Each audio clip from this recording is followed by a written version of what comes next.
गुरु ब्रह्मा गुरु विष्णु गुरुदेव महेश्वरः गुरुदेव साक्षात् परब्रह्म तस्मै श्री गुरुवे नमः।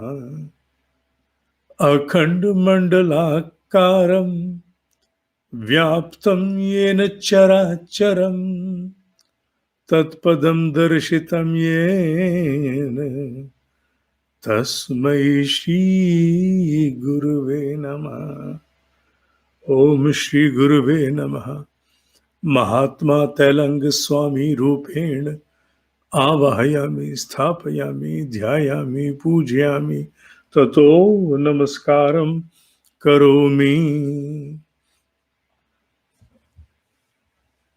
12 बिंदु उमाचरण को प्राप्त होता हुआ एक कालहीन प्रसाद जो आने वाले युग का एक उपनिषद होगा। चित्त शुद्धि,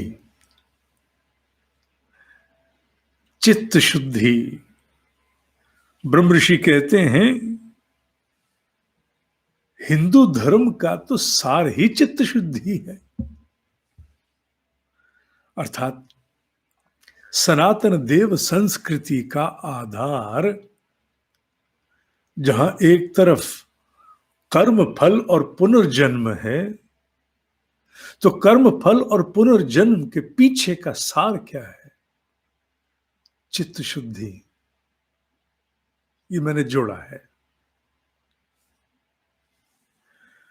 जो हिंदू धर्म के प्रेम करने वाले हैं, उसके यथार्थ को जानना चाहते हैं,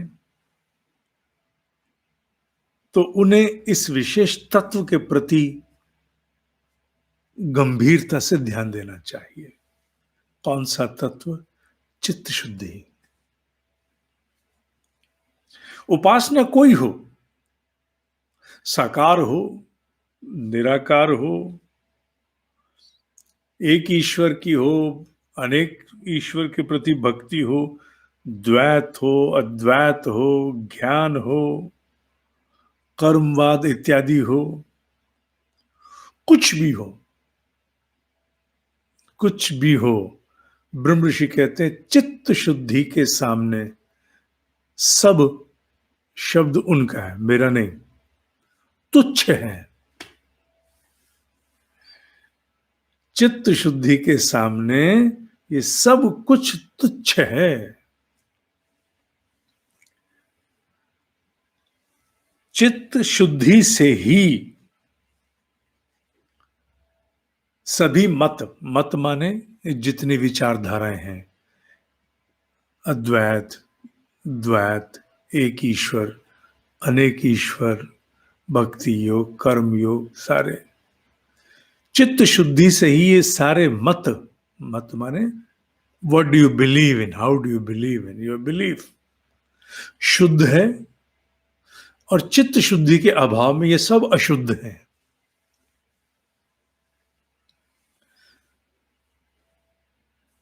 जिसका चित्त शुद्ध है उसे फिर किसी धर्म की भी कोई विशेष आवश्यकता नहीं है। ब्रह्म ऋषि लिख रहे हैं, मतलब बोल रहे हैं, लिखने वाले उमाचरण। साथ ये भी कहा कि चित्त शुद्धि केवल हिंदू धर्म का ही सार नहीं है, लगभग समस्त धर्मों का सार चित्त शुद्धि ही है। अब चित्त शुद्धि क्या है? ऋषि बड़े स्पष्ट, सटीक और ब्लंट होते हैं। वहां मिलावट नहीं होती। एक अध्यापक अपने विद्यार्थी के लिए 100 मिलावट करता है। मैं अपनी बात कर रहा हूं।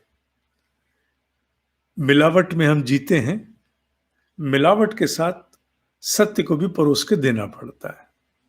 पर ब्रह्म ऋषि को किससे लेना देना? सुनो सुनो, ना सुनो ना सुनो, जाओ। चित्त शुद्धि क्या है? उन्होंने कहा इसको कई प्रकार से जाना जा सकता है। पर इसका मूल और प्रथम लक्षण एक ही है। मूल, fundamental, primary. Fundamental and primary क्या? इंद्रिय संयम।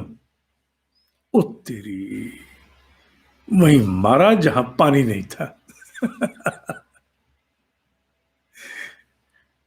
इंद्रिय संयम। अच्छा, साथ ही ब्रह्म ऋषि अब एक व्यवहारिक बात कर रहे हैं। इंद्रिय संयम का मतलब यह नहीं है कि तुम इंद्रियों को पूरी तरह से बांध दो जैसे लोहे के जाल में बांधते हैं। ये लोहे के जाल शब्द मेरा है,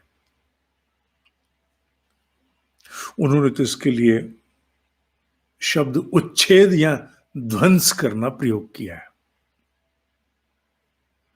कि इसका अर्थ यह नहीं है कि तुम इंद्रियों को निर्दयता से, कठोरता से और भस्म करने की चेष्टा में आ जाओ, माने उनका उपयोग इत्यादि ना। इंद्रिय संयम का मतलब ये बिल्कुल नहीं है। ब्रह्म ऋषि लिखते हैं इंद्रिय संयम का अर्थ एक ही है, उन्हें वश में लाना, उनके वश में नहीं जाना। उन्हें वश में लाना, उनके वश में नहीं जाना। बहुत अधिक भोजन करना, ये इंद्रिय परता है, पर इसका मतलब ये नहीं कि खाना बिल्कुल नहीं खाना या इतना कम करना कि शरीर के धर्म का निर्वाह ही ना हो, वो इंद्रिय संयम नहीं है। ब्रह्म ऋषि ने ये तो बहुत सुंदर रूप से बता दिया, क्योंकि कई बार हम कठोरता में अपनी हानि करते हैं, अपने प्रति निर्दयता की मात्रा को अत्यधिक करके अपने प्रति कठोर हो जाते हैं। या कई बार हम ये सोच के कि इंद्रिय संयम का मतलब है टोटल बैन, हम इंद्रिय संयम के विषय में सोचना भी नहीं चाहते।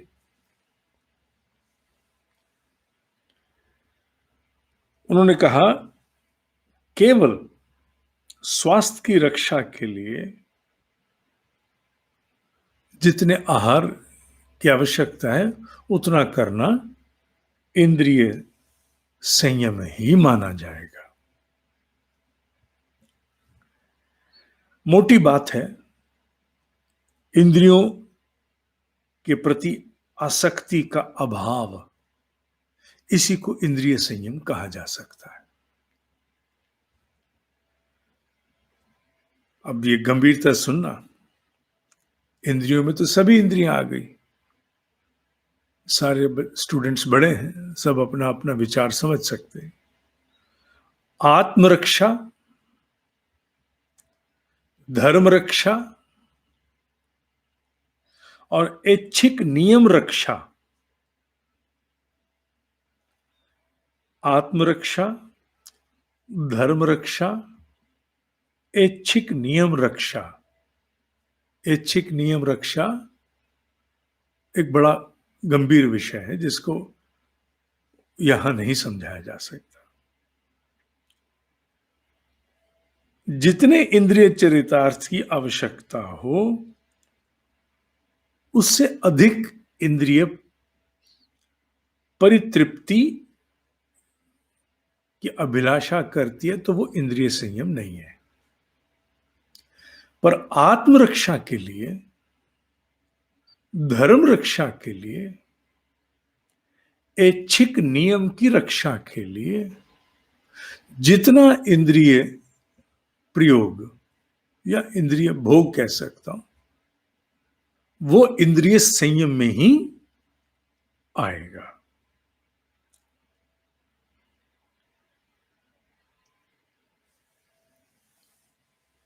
और इंद्रियों की परितृप्ति के सुख की जो पूर्ति नहीं करता, केवल बताए गए धर्म की पूर्ति करता है, वो इंद्रिय संयम में ही आता है। ऐसे बहुत से लोग हैं जो लोक सम्मान के कारण इत्यादि इत्यादि अनेक कारणों से इंद्रिय परितृप्ति से विमुख है, अर्थात इंद्रिय संयम को कठोरता से ओढ़ा हुआ है। इसका मैं उदाहरण कई बार उनका देता हूं जो अपनी बॉडी फिटनेस, क्योंकि फिल्म स्टार्स हैं, तो आहार संयम बड़ा कठोर होता है, बड़ा कठोर होता है। ब्रह्म ऋषि ने लिखा है, मेरा शब्द नहीं है। आवश्यक नहीं है कि अगर आपने कठोर इंद्रिय संयम ओढ़ लिया तो आपकी मन की कलुषता भी हट गई, माने मन में जो कलुष भाव है वो हट गए ना, ऐसा नहीं है। चाहे लोक सम्मान के लिए, प्रोफेशन की दृष्टि से या दिखने की दृष्टि से, कोई भी इंद्रिय संयम आपने ओढ़ लिया, ये ब्रह्म ऋषि बोल रहे हैं कब, 19वीं शताब्दी में बोल रहे हैं वो, क्योंकि 1870-80 के बीच वो चले गए थे, जाने से कुछ पूर्व की बातें हैं। उन्होंने कहा, धार्मिक माया जाल के लिए बहुत से लोग बहुत कुछ करते हैं, पर आजन्म मृत्यु तक वो इंद्रिय संयम से बहुत दूर हैं।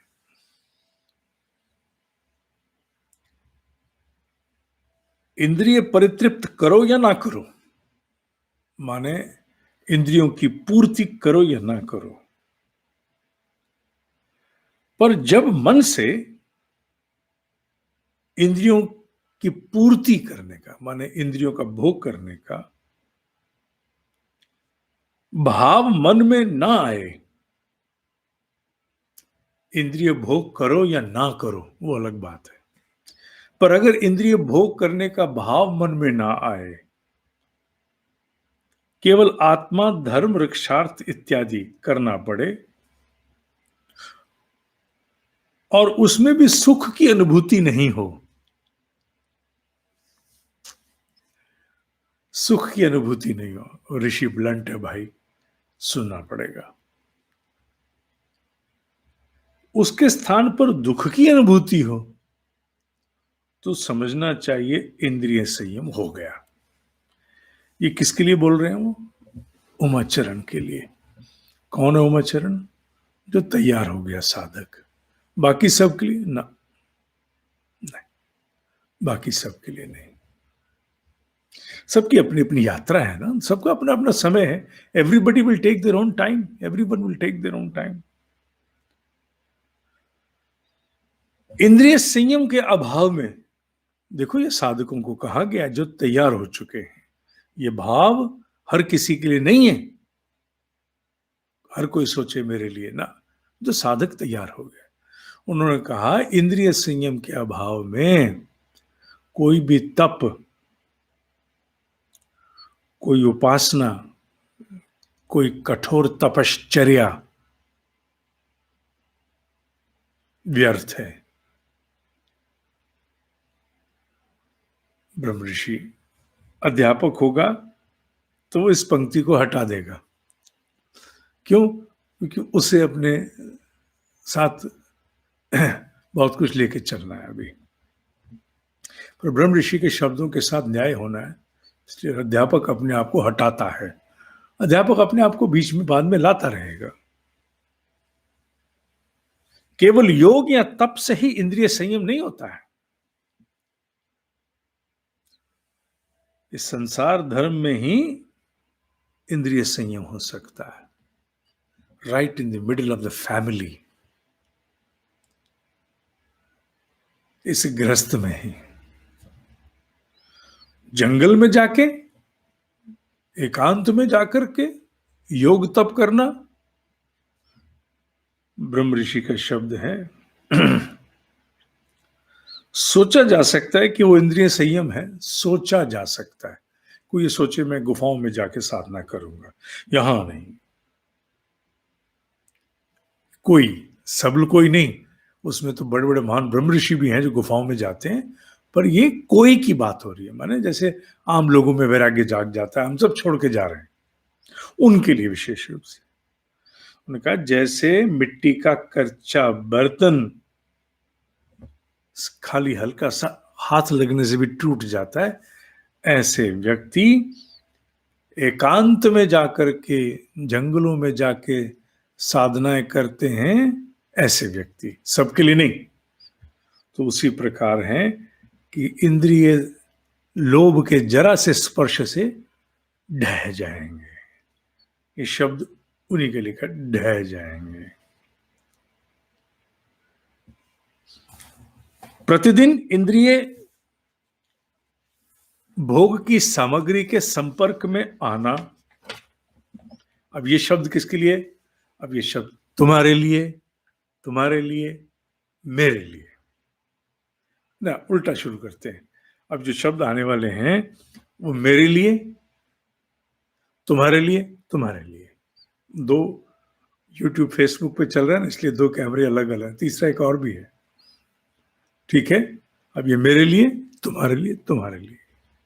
क्या कहा कि इंद्रिय भोग की सारी सामग्री उपलब्ध है प्रतिदिन, और उसके साथ युद्ध करना। ये बात तो उन्होंने अध्यापक के लिए लिखी है, उसके निमित्त विजयी होना, कभी परास्त होना, ये हमारी स्थिति है। इंद्रिय भोग की सारी सामग्री बिल्कुल हमारे पास उपलब्ध है प्रतिदिन, नित्य प्रति। कभी हम विजयी होते हैं, कभी हम परास्त होते हैं। वही अंत में इंद्रिय जय कर पाएगा।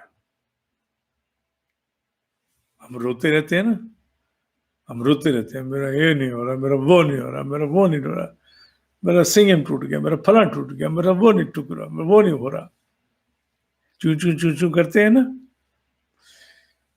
हमें आश्वस्त किया ब्रह्म ऋषि ने।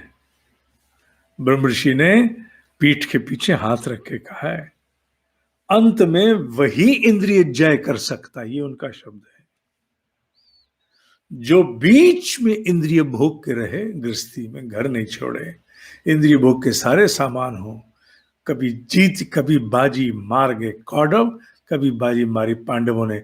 ज्यादातर कौरव बाजी मारते हैं, पांडवों के हाथ एक आधी लगती है, पर अंत में क्योंकि केशव उधर है, इसलिए पांडव ही बाजी मारेंगे, अंत में इंद्रिय जय होंगे। अब ये जो शब्द लिखे हैं ब्रह्म ऋषि ने, उमाचरण को कह के लिखवाए हैं। उनका पराशर या विश्वामित्र इंद्रिय जय नहीं कर सके। अब ये बाबू सोचना, सोचना, सोचना। पराशर, ये ब्रह्म ऋषियों के नाम है, पराशर या विश्वामित्र इंद्रिय जय नहीं कर सके, पर भीष्म या लक्ष्मण ने इंद्रिय जय कर लिया था। भीष्म और लक्ष्मण ने इंद्रिय जय कर लिया था।